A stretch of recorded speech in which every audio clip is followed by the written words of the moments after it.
Hello guys, in this video we are going to talk about how to convert your TRX to BTC on Trust Wallet.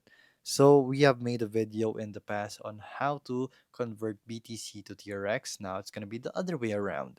So it's just simply the same thing.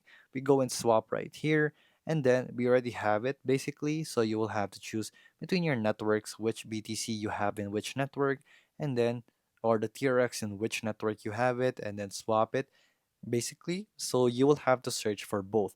So TRX on top and BTC on the bottom. And it's just that simple. So we are Ethereum network and we have it right here as TRX and wrap BTC because we don't have BTC really on the Ethereum network. They're both two completely different things, but it's under Ethereum, wrap BTC, still the same thing.